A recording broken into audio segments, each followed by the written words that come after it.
बिस्मिल्लाहिर्रहमानिर्रहीम। अस्सलाम वालेकुम। आज मैं आपसे हैज़ के बारे में बात करूंगी, जिससे हर लड़की और हर औरत को गुजरना पड़ता है, और ये एक फितरी अमल है जिससे हम औरतें हर माह गुजरती हैं। हैज़ को लेकर हमारे माशरे में और हमारे माइंड में बहुत से गलत कॉन्सेप्ट हैं। इंशाअल्लाह ताला आज मैं उन सब के बारे में आपसे बात करूंगी कि हैज़ के दिनों में हम अल्लाह ताला की इबादत कैसे करें और कौन से ज़िक्र व अज़कार हम कर सकते हैं। आपको वीडियो पसंद आए तो लाइक और शेयर ज़रूर कीजिएगा, और अगर आप मेरे चैनल पर पहली बार आए हैं तो प्लीज़ मेरे चैनल को सब्सक्राइब कीजिएगा और बेल के नोटिफिकेशन को भी प्रेस कर लीजिएगा, ताकि मेरी हर आने वाली वीडियो आपको मिल सके। हैज़ के दिनों में हम अल्लाह ताला की इबादत कैसे करें। हम में से अक्सर लोग सोचते हैं कि औरत हैज़ की हालत में कोई भी इबादत नहीं कर सकती, इसलिए हम में से बहुत सारी लड़कियां और औरतें ऐसी हैं जो इन दिनों में ख़ुद को अल्लाह से बहुत दूर महसूस करने लगती हैं और ये सोचने लगती हैं कि शायद ये अल्लाह की तरफ से सज़ा है, जो हम परेशानी की हालत में भी अल्लाह की इबादत नहीं कर सकती, अल्लाह से मदद नहीं मांग सकती, अल्लाह के साथ जुड़ नहीं पाती, जबकि ये सारे तसव्वुरात गलत हैं। औरत हैज़ की हालत में सिर्फ नमाज नहीं पढ़ सकती और मुसहफ़ यानी जिसमें अरबी ज़ुबान में कुरान लिखा हुआ हो उसे हाथ में नहीं पकड़ सकती, लेकिन इसका मतलब ये नहीं है कि वो अल्लाह से बात नहीं कर सकती या फिर अल्लाह की इबादत नहीं कर सकती। सबसे पहले है कुरान मजीद की तिलावत सुनना। आप हैज़ की हालत में कुरान को हाथ में पकड़कर तो नहीं पढ़ सकते, लेकिन आप कुरान की तिलावत ज़रूर सुन सकते हैं। तो हैज़ की हालत में जब आप अल्लाह से करीब होने को दिल चाहे या फिर आपका दिल किसी परेशानी की वजह से परेशान हो, तो आप मोबाइल पे, टीवी पे या किसी भी ज़रिए से कुरान की तिलावत सुन लें, आपके दिल को सुकून मिलेगा। फिर है कुरान मजीद का तर्जुमा और तफसीर सुनना, कि ये भी हैज़ के दिनों में हम सुन सकते हैं या नहीं।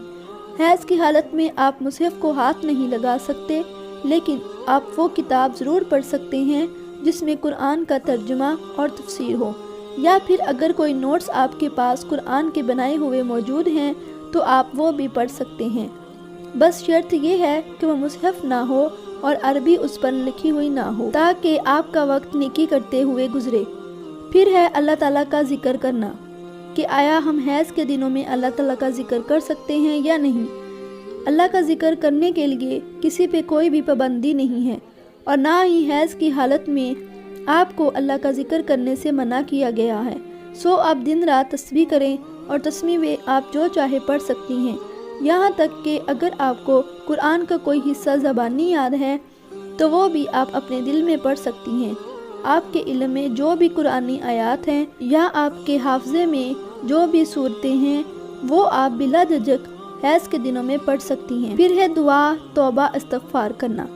हम अक्सर हैज़ के दिनों में वैसे दुआ नहीं मांग पाते जैसे आम दिनों में मांगते हैं, क्योंकि हम ये सोचते हैं कि जब नमाज ही नहीं पढ़ सकते तो फिर दुआ कैसे कबूल होगी। आपको ये बिल्कुल नहीं सोचना है, क्योंकि अल्लाह को पता है कि जिस हालत में आप हैं उस हालत में अल्लाह ने खुद ही आपको नमाज पढ़ने से मना किया है।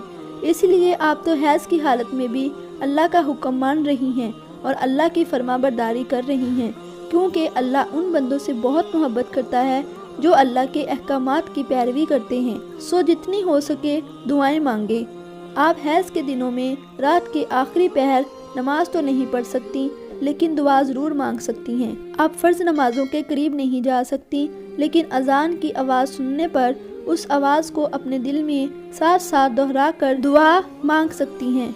अगर जुमे का दिन है तो आप सारा दिन दुआ मांग सकती हैं, क्योंकि जुमे के दिन एक वक्त ऐसा भी होता है जब मांगी गई कोई भी दुआ रद्द नहीं होती।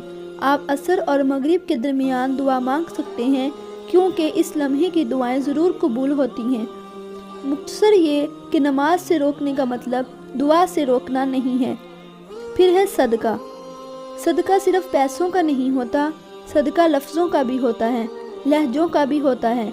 सो कोशिश करें कि अगर एक तरफ से नेकियों का सिलसिला बंद हो गया है तो दूसरी तरफ से नेकियों का सिलसिला जारी रहे, क्योंकि सदका इंसान को जन्नत तक ले जाने की ताकत रखता है, और जो जन्नत तक चला जाए वो अल्लाह से दूर तो हो ही नहीं सकता। तो कोशिश करें जिस तरह भी हो सके आप अल्लाह के बंदों के काम आएँ, ताकि अल्लाह आपके कामों को संवार दे। आप इतनी तकलीफ़ में रहकर भी जब अल्लाह को خوش کرنے کی کوشش میں لگ جائیں گے تو اللہ بھی آپ سے راضی ہو جائے گا، کیونکہ اللہ کوشش کرنے والے انسان سے سب سے زیادہ محبت کرتا ہے، جو اللہ کے پاس رہنے کی کوشش میں ہر وقت لگا رہتا ہے۔ پھر ہے درود شریف پڑھنا۔ بہت سے لوگ کہتے ہیں کہ حیض کے دنوں میں ناپاکی کی حالت میں درود شریف نہیں پڑھنا چاہیے، لیکن ایسا نہیں ہے۔ اللہ کے ساتھ ساتھ آپ نے اس کے محبوب رسول اللہ صلی اللہ علیہ وآلہ وسلم سے بھی دور نہیں ہونا۔ جہاں ہم نے اللہ کا ذکر کرنا ہے، وہاں ہم نے اپنے پیارے نبی صلی اللہ علیہ وآلہ وسلم کا بھی ذکر کرنا ہے اور ان پر درود بھیجنا ہے، کیونکہ اللہ بھی اس انسان پر اپنی رحمت نازل کرتا ہے جو اس کے محبوب پر درود بھیجتا ہے۔ تو اگر آپ چاہتے ہیں کہ آپ کی روٹین خراب نہ ہو اور آپ اس دائرے میں رہیں جس دائرے میں اللہ اور اس کے رسول صلی اللہ علیہ وآلہ وسلم نے رہنے کا حکم دیا ہے، تو آپ نے کثرت کے ساتھ درود پڑھنا ہے، اور انشاءاللہ آپ کو کبھی بھی یہ محسوس نہیں ہوگا کہ آپ اکیلے ہیں۔ پھر ہے نفس کو قابو میں رکھنا، شیطان کے بہکاموں سے اور اس کے وسوسوں سے خود کو بچانا۔ اکثر ایسا ہوتا ہے کہ حیض کے دنوں میں ہم سے بہت سارے گناہ سرزد ہو جاتے ہیں، کیونکہ ہم سوچتے ہیں کہ جب ان دنوں میں ہمیں نماز اور قرآن کے حوالے سے چھوٹ دی گئی ہے تو مطلب ان دنوں میں ہم کچھ بھی کر سکتے ہیں، اور ایسے ہم نفس پر قابو نہیں رکھ پاتے۔ تو آپ نے یہ بات یاد رکھنی ہے کہ اس کا اللہ کے ہاں بہت اجر ہے۔ جب انسان موقع ہونے کے باوجود بھی گناہ نہیں کرتا تو اس گناہ کو چھوڑنے کا اجر اسے مقرر کیے گئے اجر سے زیادہ دیا جاتا ہے۔ اور آپ کو پتہ ہے یہ جہاد کی بھی ایک قسم ہے۔